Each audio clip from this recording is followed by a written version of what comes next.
did this meeting virtually by nature of circumstances last year.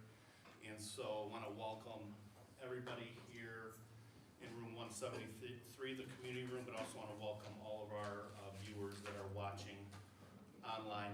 My name is Ted Caleres. I am superintendent of schools for here in Brooklyn.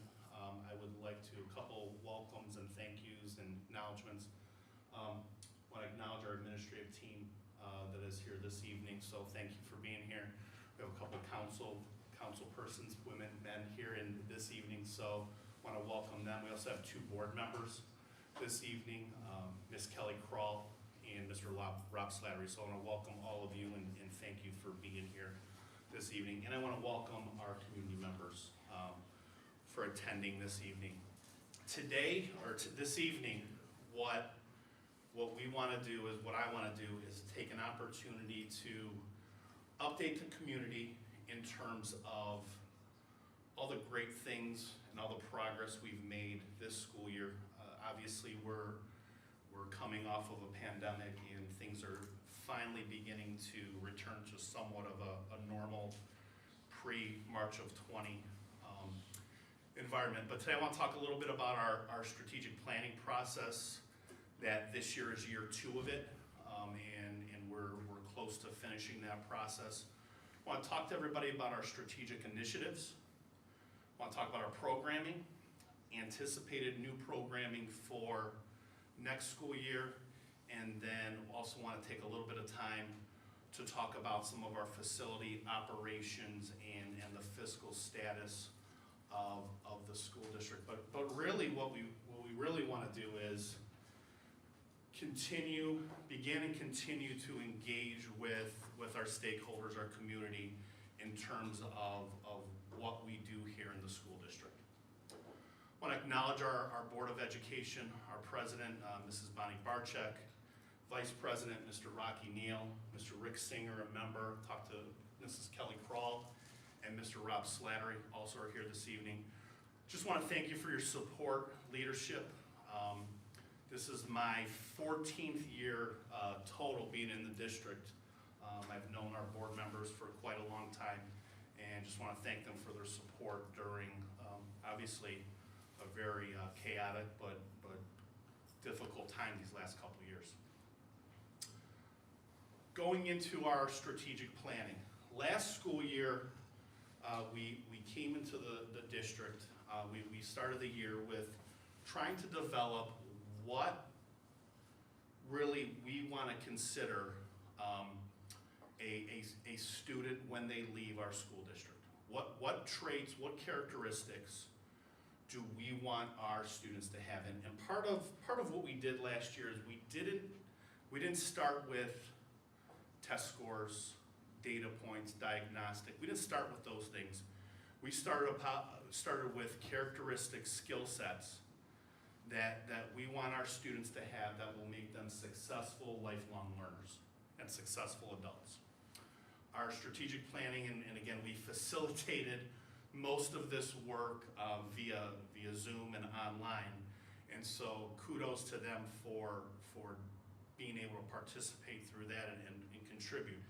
But this is our portrait of a hurricane, and you can see there we have cultural acceptance and citizenship, connection to our community, communication, care and self-awareness, critical thinking and problem solving, and creativity, innovation.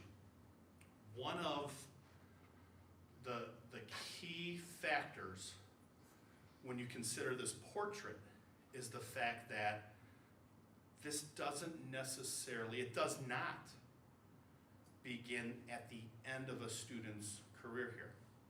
It starts in preschool. It starts whatever year they enter the Brooklyn City Schools, because we should be reinforcing these characteristics for all of our students pre-K through 12. Now, obviously how you do it and what you say and has to be age appropriate to the student. But these are characteristics that we want all of our students to have. And really, truly, we want all of the adults in this building, in the district, to have these same characteristics. So yeah, it focuses on our students, talk about Portrait of a Hurricane as a superintendent, I want to model these characteristics just as much as our students. So that was year one. You'll see throughout the district, one of the things we ended with is some signage and branding. So all of our classrooms have the Portrait of the Hurricane in classrooms, have this in buildings and hallways. So this was kind of step one of our strategic planning and kind of developing the who are we as a Brooklyn City School District. Beginning with this year, we launched year two, phase two of this. And this is really developing our core values, mission and vision statement, our pillars or area of focus, specific goals and action steps that will drive us through the next 5 to 7 years. So as we develop this strategic plan, this is not a 1-year fix. True organizational change, good organizational change, great culture and climate takes time to develop. And that doesn't mean we didn't have that before March of 2020, but this is something that we're gonna start with in 2020, use it as our year zero, and move forward. I wanna thank our committee members, which some of them are, a lot of them are in this room at this time. But these have been in-person meetings. It's been facilitated by Jim Crooks and Gabe Host in terms of helping us develop that direction. And I think the important piece here is this is not a superintendent or administrative focus. I tried as much as I could, sometimes that was impossible, to not get too involved in the conversation, because what I did not want to happen is for others to be influenced necessarily by my opinion, right? So I tried to, as much as I could during that time, remain silent, listen to our community members, listen to our staff members in terms of what they see is needed in the district. So truly, when we get to the final end result in June, this will be a community, staff-driven strategic plan that buildings, departments, Board of Education, superintendent, treasurer, all of us will work towards these goals. We may not hit every goal every year or every action step every year, but we will work towards those goals and action steps.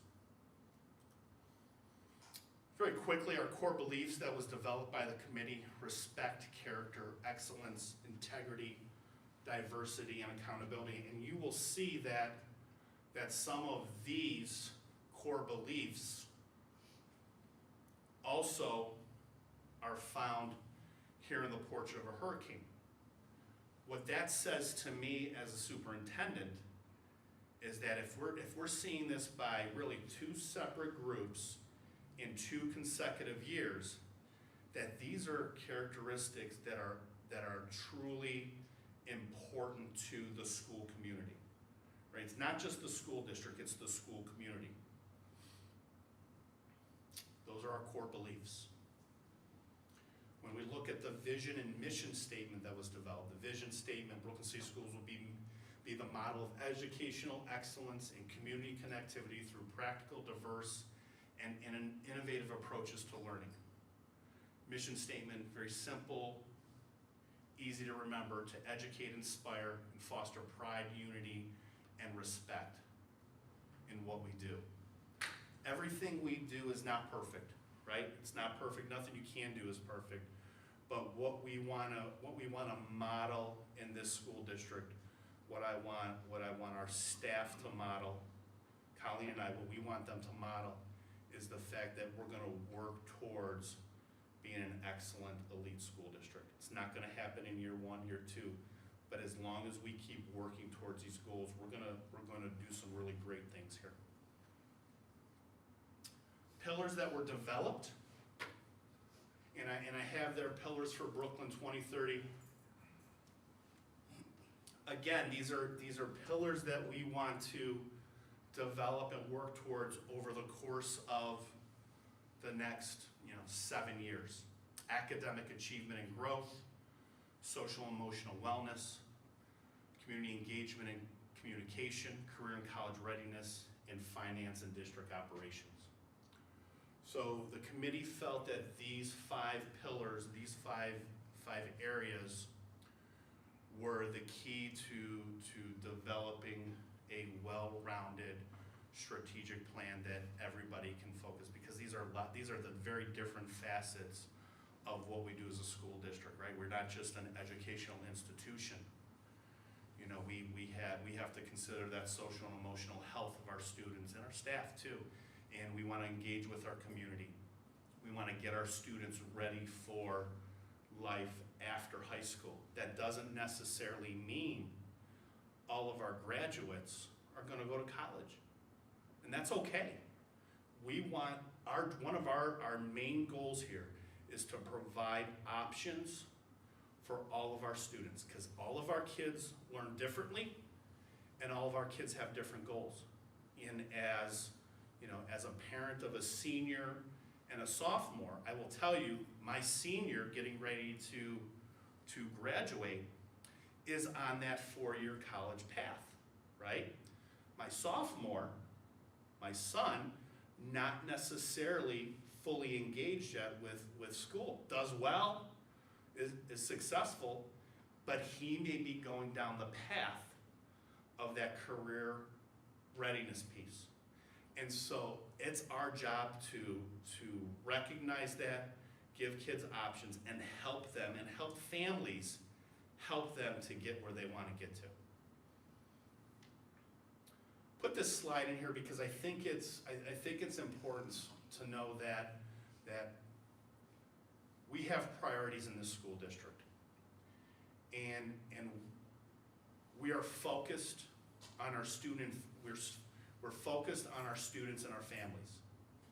We want to provide our kids with a variety of academic options that will help them be successful after school, but we want to do that through innovative programming.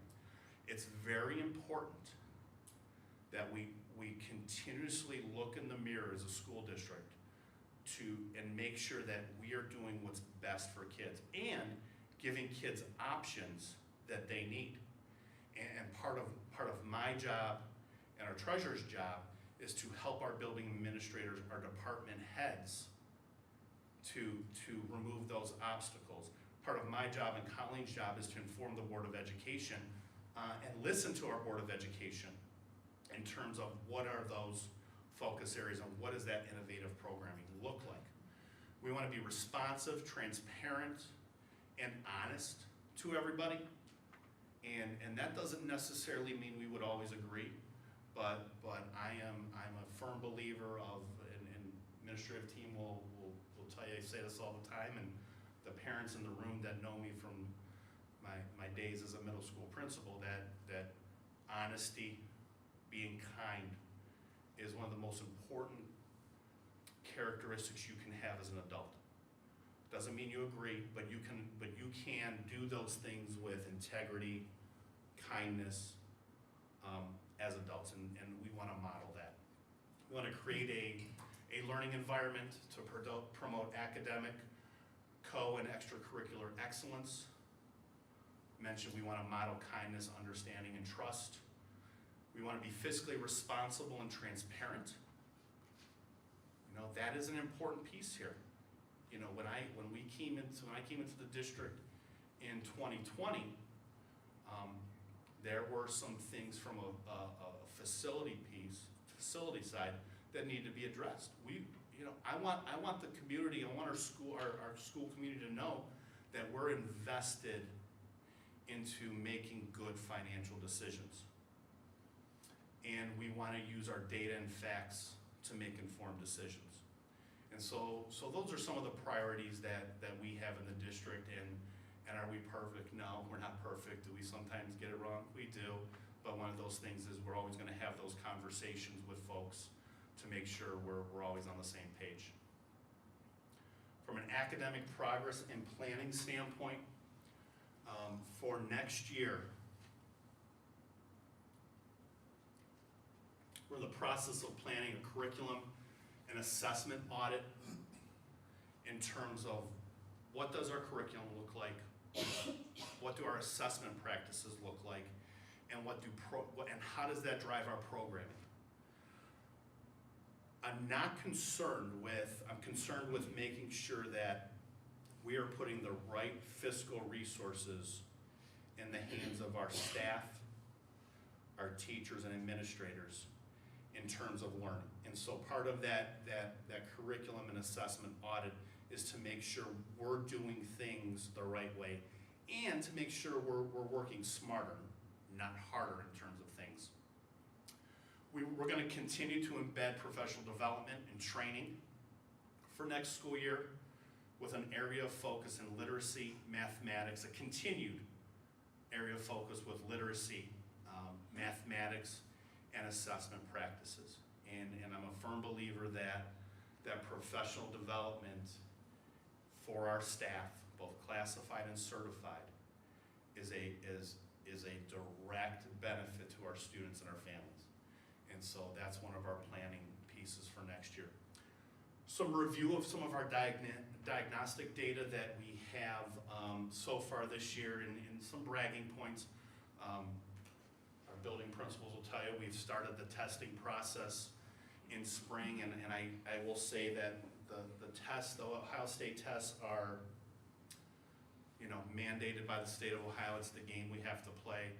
I never want to use 5 to 7 days of data points to drive what we do or to form an opinion about our school district.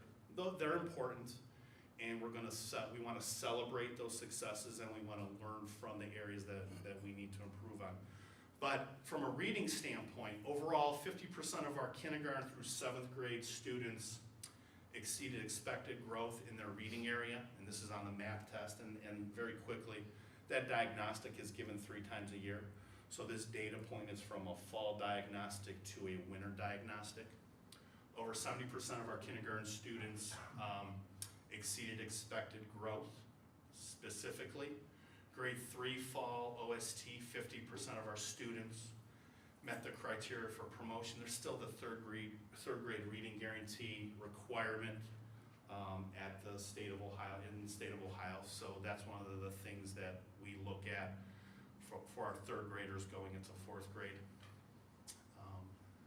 And then also over 60% of our students in grades 8 through 10 met or exceeded growth for their first semester. It gets a little bit different at the high school level, specifically with MAP. I've traditionally seen MAP diagnostics used with our primary intermediate students, sometimes with our middle school students, but I wanted to share that data. In terms of math progress, all grade levels, kindergarten through 7 met or exceeded growth in number sense standards, first semester focus, of course. Over 50% of our students in grades kindergarten 1, 4, 6, and 7 met that predicted growth. In math, 40% of the students in grades 2, 3, 5 met the predicted growth in that area. And then 70% of kindergarten and 7th grade students demonstrated growth in all mathematical concepts. One of the things that we saw, especially with our younger students, our preschool, kindergarten, first, even our 2nd grade, is that because of the pandemic, a lot of the social skills that are truly fundamental to the development of our younger students were lacking, right? And that's not a criticism. It was just the fact that because of the situation, because of the forced isolation and the social distancing and all of those things, we saw some of our students, majority of our students, come in with some of those social skills that we needed to help them learn. So some of those natural developmental milestones that would be natural to those younger students coming into our school district, we had to start from baseline with some of those students. If you keep it in perspective, our current 2nd graders, if they never attended preschool, have never known a school year without COVID, right? And so though from a social and mental health standpoint, that's been one of our focuses these past 2 years. Truly trying to help students recover from the impact of COVID in terms of social and emotional wellness. Talk a little bit about innovative programming that I want to brag about. We have a First Ring Student Leadership Academy. This is something that all First Ring school districts, and a First Ring school district, for those of you that don't know, is a school district that borders Cleveland. And so what they do is they form a leadership academy. This leadership academy is led by Julie McGarry, one of our high school intervention specialist teachers.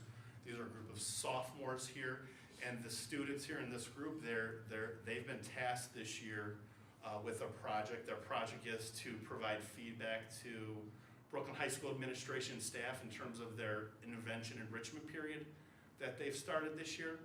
But it's a great way for our students to interact with other students in other school districts, and it's a great experience. It's a partnership with Cleveland State University, and they do a great job, and Julie does a great job. And we will continue this moving forward. So next year we'll have 2 groups. This current group will be 11th graders, and then we'll have a new group of sophomores. Our kindergartners, we call it the Kindergarten Kickoff, started by with our principal, Mrs. Valenza from last year, our lower school building administration. This is a great way. It's almost like a mini boot camp for our kindergartners, but it's a great 10 days for them to get used to school and help with some of those social anxieties, especially for some of our kindergartners being away from home for the first time, and really truly, helping moms and dads too. Because I remember when my kindergartner went to school, as I'm walking her to the door, she's waving goodbye and I'm tearing up. So that hasn't changed these days. She doesn't want any part of me anyway. So, but our kindergarten, a great program. We have our current staff members teach it, and we hope to have as many kindergartners as we can at the beginning of August. We have advanced placement coursework and college credit plus coursework, and really what this does is this allows our high school students to earn college credit while they're in high school. And AP coursework is a national curriculum, so if a student goes from anywhere from public to private, anywhere in the United States, typically that credit transfers. If they pass the test, that transfers to that college. College Credit Plus is the articulated agreements with public universities in Ohio that will allow students to earn college credit that they're able to take with them to college and also earn dual credit in high school. So Mr. Hare, Mr. Larson, because of the conditions of COVID last year, one of our strategies to help reduce some of the transition times and help reduce some of the classroom numbers last year was to transition to a block schedule at the high school. And I will tell you that things like this that in other school districts take years to develop, truly years to develop. High school staff kind of, were professionals. They were said, let's go, let's do it. And the high school transitioned to a block schedule. Our lower school, different schedule. A lot of those classes are already on a block schedule. It's just the nature of that elementary intermediate schedule. But this truly has allowed our high school students and our staff to transform how instruction is being given to our students in class and truly allow some of that more in-depth learning to happen. This is, again, the project of our student leadership group. They're going to talk a little bit about that block scheduling, that ICE block they call it. But I'm thrilled that the high school is now on a block schedule, and it's proving to have great benefits for our kids. Last year, we, again, going back to having options for our students. We had, there were students that struggled through COVID, that struggled through the pandemic, that struggled through a traditional classroom, or just truly need this type of learning to be successful. And going back to, it's our job to create programming for all students. This has been a success for our kids. It's helped with credit recovery. It's helped with our students who struggle for whatever reason, but it's allowed them to make progress and continue to work with great teachers at the high school and continue to earn that credit. We talked to Mr. Hare, Mr. Larson earlier this week. We have somewhere between 20 to 30, a little bit more than that, 30 to 40 full-time students. So what happens is, half the day they're in the Digital Academy, which is in this room, and then the other half of the day they can go to work, or they can go to Polaris, or they could even jump into elective courses on the opposite side of that schedule. So it's giving our kids options that weren't necessarily there before, but it's also allowing kids who just had a bad English class maybe one semester. I need some credit recovery. It's allowing some of those things to happen without kids continuing to fall behind. And so thrilled that we have this to offer for our kids. This is just something, the next one, the superintendent's leadership academy, this is just something for me to get me out of my office truly, and have a little bit of fun. One of the tough things about this job is I'm the furthest removed away from kids. And Laura Baker, my administrative assistant, will tell you, I'll walk by our desk and say, I'm gonna go see kids, and that means I'm going to classrooms, I'm walking in the hall, or I'm stopping by Mrs. Paul's office and saying hello, or whatever it is, and she tries to get me to sub a class, or something like that. But this has been, for me, a way to engage our freshmen through seniors in terms of providing them some leadership activities, me soliciting information of, hey, I wanna hear how we're doing, right? Because the kids are brutally honest, right? I mean, they're brutally honest, and they'll tell you. And this has been a great way for just to be around our kids, to engage with them, but also to try to provide opportunities for those students to engage with adults in a different format, right? Because communication, how we speak and how we speak to one another is a critical skill in life, and this has done that. Our next meeting, which is next week, we're gonna have a communication professional come speak to the kids, and then we're gonna try to do that every month for the remainder of the year, and then hopefully end with some type of fun activity. But our freshmen through juniors will then move up. And so hopefully, if they're interested, if I don't bore them too much, that they will want to stick with this program through the remainder of their high school. And I will give kudos to Mr. Larson, who has organized it, who has solicited the nominations from kids, and really does a great job in engaging with those students. So that's a fun program for me. We have a gem of a career center as a school district. Polaris Career Center is one of the top career centers in the state of Ohio, and we are very fortunate to have our juniors and seniors be able to attend Polaris Career Center. In addition to Polaris Career Center, from a STEM perspective, we have Project Lead the Way, engineering, design, computer science in our middle school and high school classrooms. So these are great hands-on courses that provide real life experience to our students who are either exploring those career pathways in engineering, technology, or computer science, or hey, I want to be an engineer, I want to be a computer scientist. This is what they do. So these are great programs for our kids. We've been very fortunate. This is pre-2020 when I came aboard. But the district was fortunate to receive a comprehensive state development literacy grant. And through that grant, there's a financial gain to the district.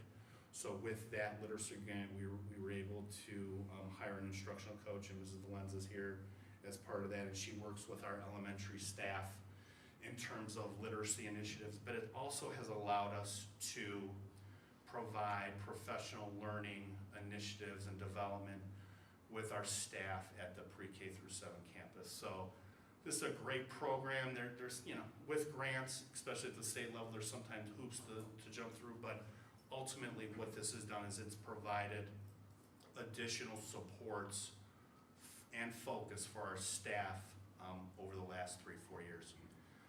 This next piece here, Advanced Placement Institute, I said to Mr. Herron, Mr. Larson, when we were talking about summer programming, I said, okay, we always talk about summer school, right? The old summer school in terms of our students who need credit recovery or who need a little bit more intervention or whatever maybe, or kid wants to take a health or PE class just to get ahead. And I said to him, what can we do from a programming standpoint to help engage our students enrolled in our upper tier classes? And this is what they came up with. They came up with an Advanced Placement Summer Institute. What this is, it's going to be 3 or 4 days. So typically in an advanced placement course, there are prereqs that students have to do over the summer, whether it's reading or packets or go through these chapters, whatever it may be. But a lot of it is student-initiated learning, meaning students are given these assignments. It's an advanced placement course. It's the hardest course we offer in the school district, and we typically say to our kids, good luck, right? High school administration came up with this program in terms of in June, we're gonna have our advanced placement students meet with their teachers over the course of 3-4 days, 5 days, something like that, Matt? Okay. And the teachers are gonna do a lot of this pre-teaching and guidance in June so that students have an idea of what their June, July, and August should look like, prepping them for the work that comes in August. So this will be the first year of this program, free to our kids.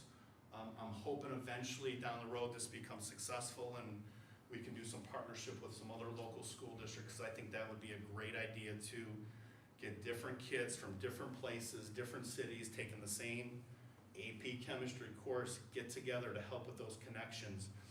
And hopefully this will be a success for the kids and will help them prepare for their advanced placement work in the following school year. Last year we rolled out Brooklyn Digital Learning Academy. This year I wanna talk a little bit about our gifted, our high ability students, and really focusing on all of the great programming offerings that we have from a performing art music perspective. So for next year, and this is draft right now, but I thought this was a great opportunity to talk about this. We're going to look at the Brooklyn Academy for Arts and Academic Innovation, and that's a nice fancy word for it's kind of that school within a school, but it's a way for us to put focus on how are we serving our students that are gifted or high ability, but not just in the content areas, in the math, science, social studies, English language arts, but also in our performing arts, our visual arts, our music, those types of things. So, why do we want to do this? We want to showcase the extraordinary talents of our students. We're a school district of between, 1,100 and 1,200 students, somewhere around there. We have 2 students going to state for Power of the Pen. We put on a magnificent musical every year. We have students, go to the competitions for music, marching band, visual art. We have all these things going on. Why wouldn't we showcase what we do, right? We're going to take a look at refocusing our gifted service plan for our pre-K through 7 students. At the high school level, I'm going to skip a slide here. If you see that second bullet there, our grades 9 through 12 students are able to enter honors, advanced placement, or CCP courses from that enrichment standpoint. We don't necessarily do that for our younger students. And I truly believe that's where we can catch and nurture our younger students so that they continue to develop through high school, right? So this is not a year 1, year 2 plan. This is going to be a progression of our students over the course of many, many years. Our grade K through 2 students, our gifted intervention specialists, will focus on developing enriched lessons and programming for all students, right? Because I don't know if you're gifted in kindergarten or first grade, and we should be doing these things anyway for our students. So Mrs. Mack, our gifted intervention specialist, Amy Harker, our coordinator, will be working with our K through 2 regular ed staff in developing some of those lessons and some of that focus. And that will be through embedded lessons. Grades 3 and 4, we're going to service our identified, so state law says that beginning in grade 3, you do one of 2 things. You service students that are identified as gifted, or you do not. That's the rule. So obviously we choose to service our gifted students, and those students have to go through specific testing to be identified as gifted. When we get to grades 3 and 4, Mrs. Mack will be with the regular ed teacher servicing those students, probably multi-grade level, so probably we'll have some 3rd and 4th graders together, depending on, we're a small school district, depending on section sizes, but that's a great opportunity for our 3rd and 4th graders to work together. She will be servicing in ELA and math, and that'll happen 2 different ways. It'll happen in the classroom with the regular ed teacher, and that'll also happen with Mrs. Mack taking those students out and providing direct instruction. When we get to grades 5 through 8, for next school year, we're going to develop specific advanced coursework in math and ELA to serve our identified gifted and high ability students so that they have the opportunity to enhance their academic experience. So once we get out of grade 4, it's not only about our students who are identified. It's also providing other options and other opportunities for our students who may not be identified because they missed the data point by 1 or 2 points, right? But they still do really well in school, and they need that additional push and that additional differentiation. And so that will happen grades 5 through 8. Mr. Bolin and Mr. Hare are going to work their magic to create that schedule and create that partnership. But that's the plan for next year. From the standpoint of the academy with the arts and academic enrichment, that's really what we want to do. We want to showcase our program in the arts, visual arts, performing arts, music, all of those things. We will want to emphasize college and career planning for our students. So Mr. Hare has one of his staff members working on internships, and this came out of our strategic planning conversations early this year. That one of the things that really would be great, because sometimes what happens is student gets to junior year and they start running out of classes. They start running out of classes because they're doing well, and they may say, oh, can I have 2 or 3, 4 study houses? No, you can't. We wanna, so at that point, we wanna begin to look at, is there a program we can begin to develop that helps our kids explore their career of choice, help them set up internships. Maybe a student just wants to go into the workforce. Can we help that student find a job? All I hear every day from many, many people is that there's a staffing shortage in lots of different areas. Why shouldn't we, for our students that want that option, why shouldn't we help them towards that pathway? Because a lot of the roadblocks for our kids and even some of our families is they just don't know how, right? There's not a lack of motivation for kids. I want to work, Dr. Colares. Okay, we'll go apply for a job. I don't know how to, right? And so that's an opportunity through BDLA, through Mr. Hare's internship program, through some other, to say to kids, let me help you. One of the things that I heard from, I also meet with our seniors. I try to meet with all of our seniors before they walk out the door, and I bribe them with donuts and food and all that good stuff, and all that gets them to the meeting. One of the things they actually told Mr. Hare and I last time is that what they really need is they really need help in what to do after they apply for college. Like what? So I apply for college, and how do I get into the FAFSA? How do I? Because it's hard, and so if we're dealing with a lot of first generational college students that want to go to college, we don't want that to be an obstacle for our kids. So through this academy, through some of this refocusing of our staffing and prioritizing, we're going to be able to hopefully help our students remove some of those roadblocks to being successful, or at least having that opportunity to be successful. We're going to continue this planning throughout the spring and summer. At some point, we will engage our staff in these conversations and begin the planning. Like I said, Mr. Hare and Mr. Bowen are going to be working on that master schedule from the gifted standpoint.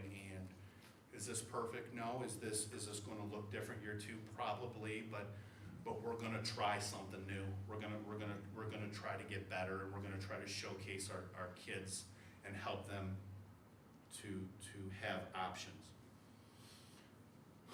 I'm almost done here. Some summer enrichment opportunities. City of Brooklyn, Jack Abruzzi has been absolutely amazing. City of Brooklyn started this last year. It was successful. This year, we're continuing it. And again, this is their credit, not ours.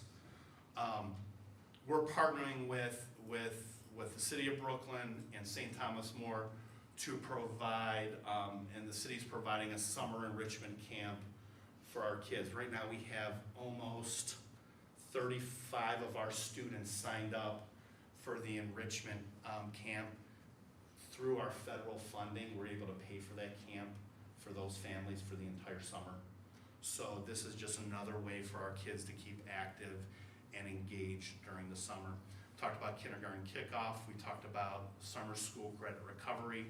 Talked about the AP Institute. Preschool extended year, that's something typical that Mrs. Jones does every year.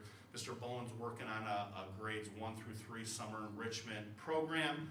Again, getting kids in late July, early August.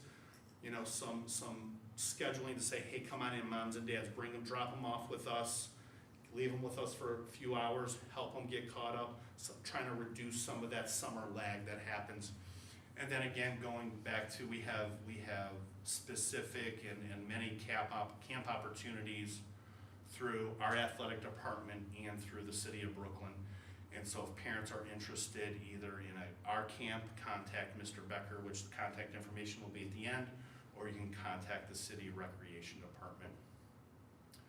A couple community partnerships, I'd be remiss if I didn't mention Music Booster Club, PTA. They do so many things for our kids, our staff in so many different forms and varieties. You know, specifically Music Booster Club donated $12,000 towards the purchase of new band uniforms from this past year. So that's amazing, and we couldn't do it without them. Athletic Booster Club, in addition to the fundraisers and the donating of uniforms and helping kids with camps and helping teams with all different types of things, they've donated $20,000 towards the renovation of our home side concession stand at the stadium. So the concession stand renovation is going to be a 2-year project. We're going to do some work this summer on the inside of the concession stand, hopefully. And again, the great thing is we're partnering with Polaris on this. So it's both our kids and kids from Strongsville, North Olmsted coming to our school. Not my idea. I'll give our board members credit on this one. That wasn't my idea. And they're gonna help with those renovations.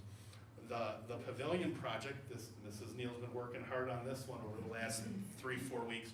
We're gonna have a new pavilion outside of the concession stand that hopefully that will be an area that we can use for lots of different things. Specifically, it will help with our booster club. But again, they donated $20,000 towards that renovation, and couldn't thank them enough for what they've done. And there's the forced picture that we made them take that evening. So,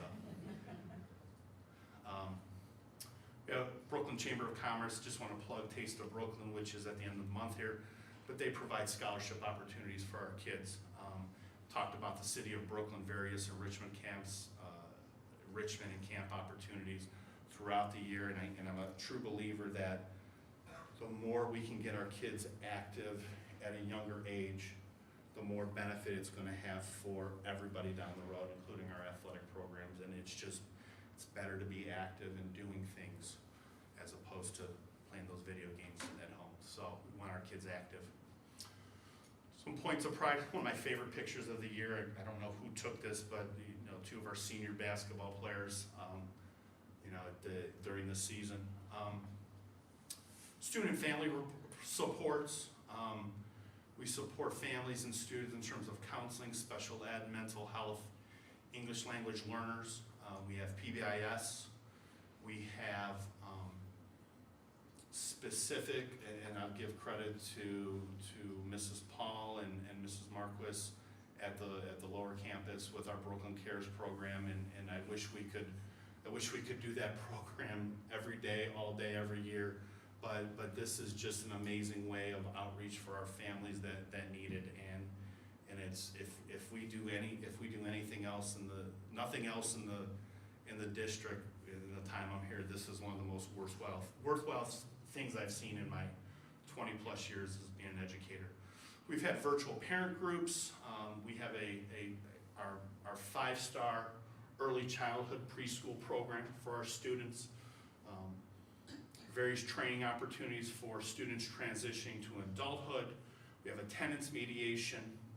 We've really been focusing on our mental health supports for our students this year. We've seen some students come back from the pandemic that we had an online option only for our students last year. So some students were all online last year, have come back to school.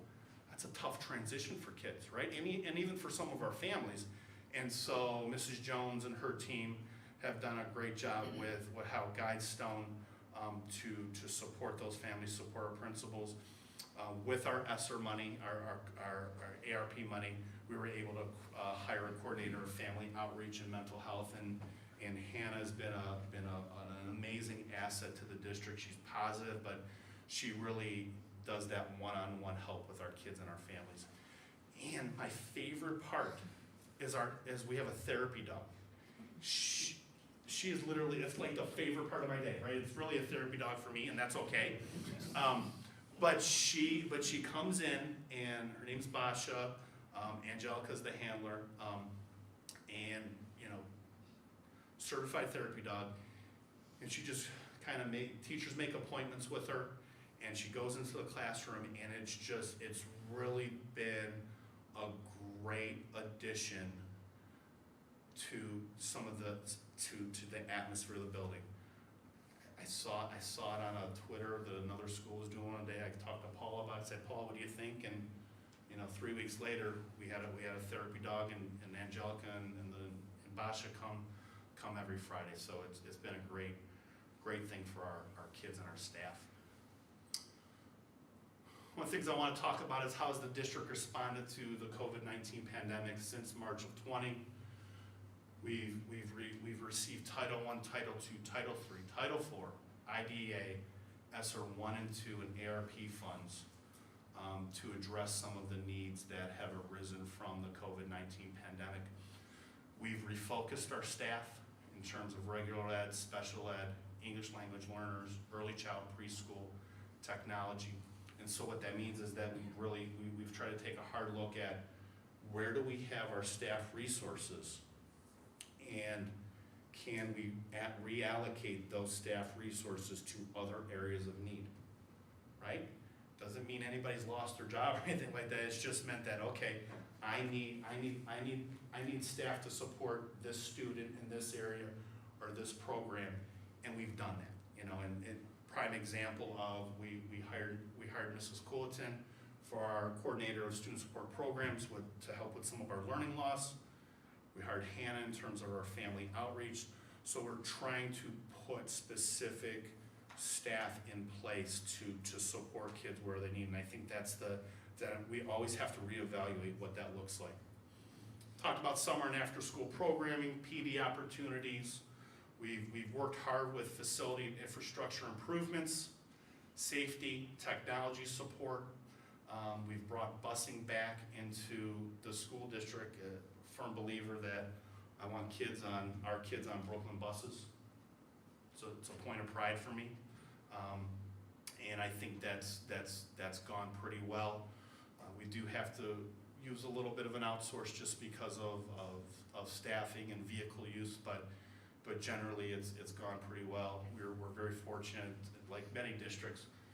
We received $135,000 from the Ohio Department of Education to purchase 3 new buses. So basically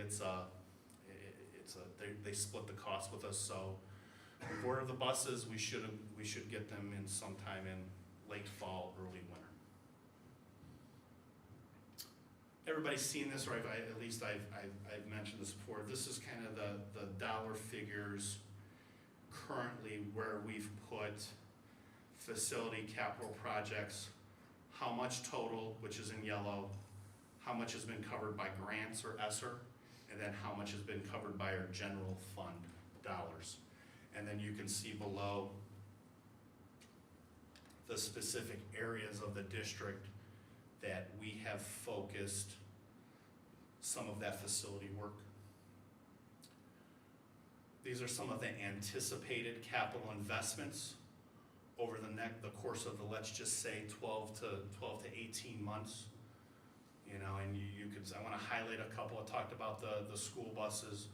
We're going to get that track resurfaced so that we can use that, and then we're hoping to have that done by late summer, early fall, so that our kids and our kids next spring and our community can be part of that new track. So we're hoping.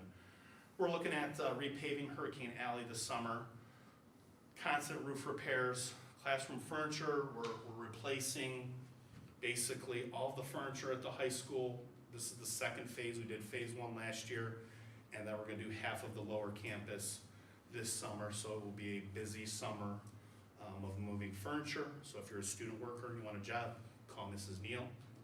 And then we're looking at replacing some carpeting in our auditorium and classrooms, and then additional masonry repairs. So we're hoping over the next course of the next 12 to 18 months, we're going to invest approximately $1.2 million into our facilities.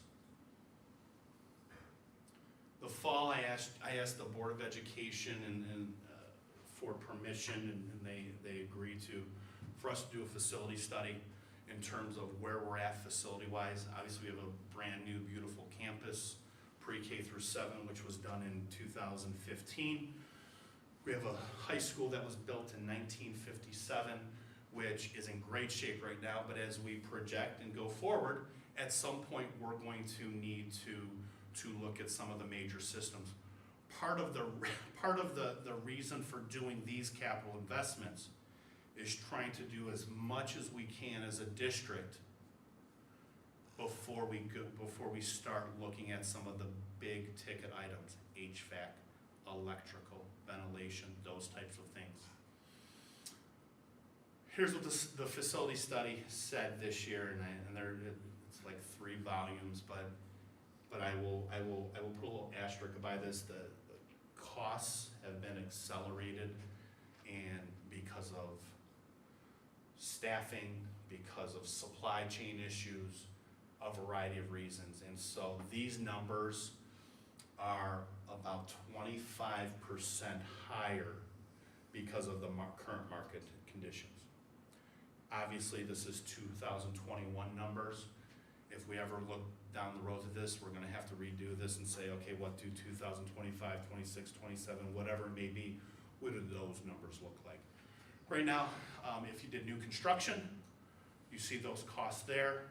If you did renovations, you see the cost there. There's a significant difference between a renovation and a new construction. And so I think from a standpoint of we have a one campus school district, which is beneficial for many different reasons, parents, students, staffing, many varieties. We're looking to continue that. We're not looking to get away from going back to a 2 or 3 building campus. We like the 1 building campus. But these are some of the numbers. And again, I want everybody to say this is fact finding. These are a first glance at at having the conversations. No decisions. Nothing has happened in terms of what the facility plan will be down the road. Right now, these are our facility plans. We're trying to address our needs in real time with real money. And now, speaking of money, the star of the show, Mrs. A. thank you. Don't go far. I won't go far, I promise.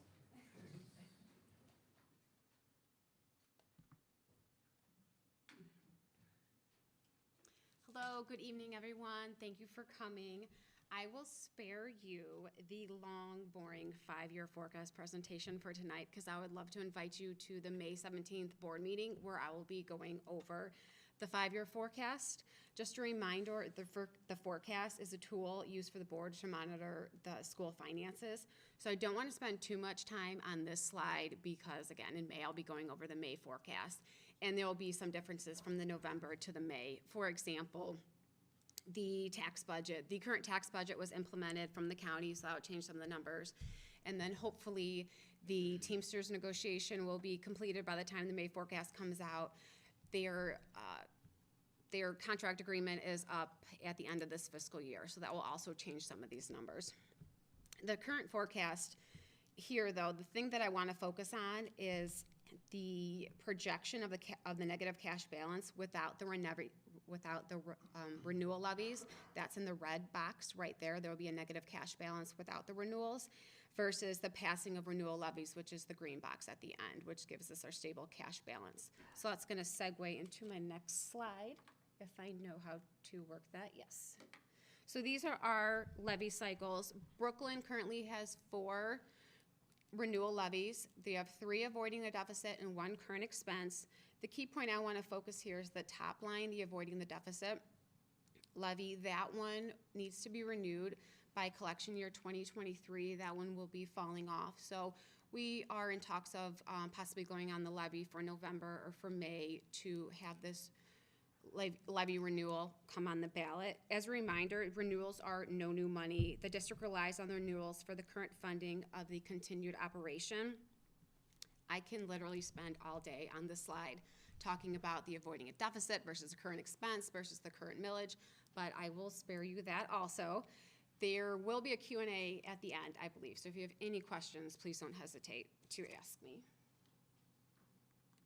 And Brooklyn received the Auditor State Award for the fiscal year 21 audit. We received a clean audit. It means that we have no finding for recoveries, no citations, and no questionable costs. So I thought that was an amazing thing to show to the community. Speaking of the community, we have some upcoming events. The Brooklyn Chamber of Commerce Taste of Brooklyn. That's on April 30th. The State of the Schools, June 9th. Brooklyn Athletic Boosters Club Annual Golf Outing. We have Sunday, July 17th. Back to the School Community Pep Rally in August. We have City of Brooklyn Picnic in the Park, Saturday, August 20th. And Support Our School Spaghetti Fundraiser, which I'm Italian, I love pasta, I will be there. And then contact information, if you have any questions, you have Dr. Ted, contact information up there, me, and then the other admins, Mrs. Jones, Sandy Neal, Mr. Hare, Mr. Bolin, Mike Becker, and Sabria. Go Hurricanes. That's right. It's my favorite thing Mrs. A says. I appreciate everybody being here a little bit longer than I wanted, so I'll apologize for that. I want to give anybody in the audience here an opportunity to ask questions of myself, Mrs. A, our administrative team here regarding any topic that question they may have.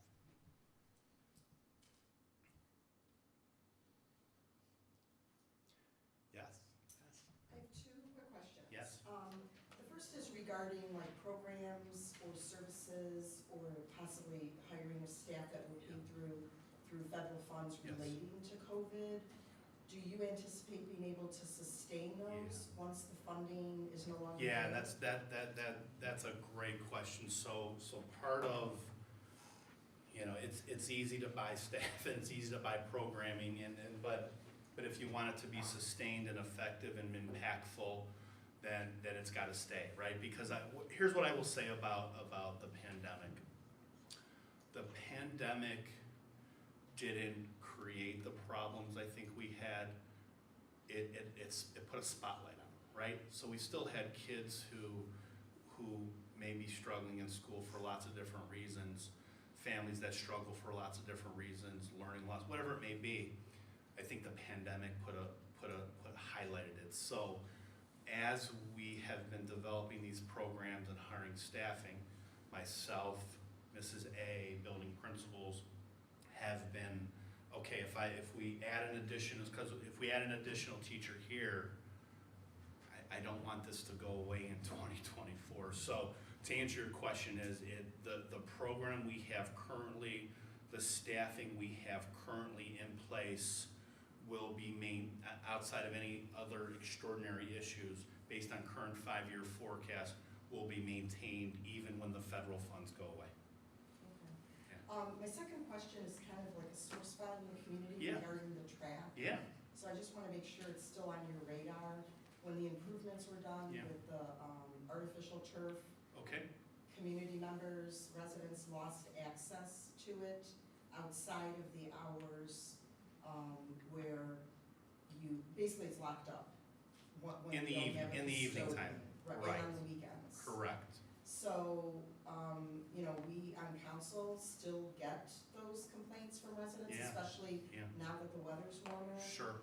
And, it was always my hope that there could be something in place where residents would still have that access.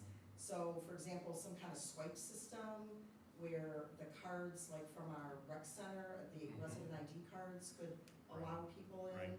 Or, I know we looked at it in the past, but there's union issues, having our rec staff lock it up either later in the evening or on the weekends. So the answer is I'm open to anything we can do to add additional access for our community as long as I'm following the rules here in the school district, right? So I think those are some of the things that we have to look at as a school district. But ultimately, we're doing the track improvements, obviously for our students, our teams, those things. But we want the community and our residents to continue to use the track. So I'm open to those conversations for sure. Just want to make sure we're following the rules here and everybody's clear on how that works. Okay, Yeah. thank you.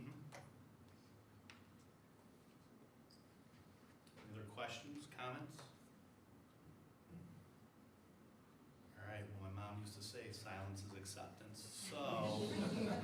So thank you, everybody. I appreciate it. Hopefully it's not storming outside yet.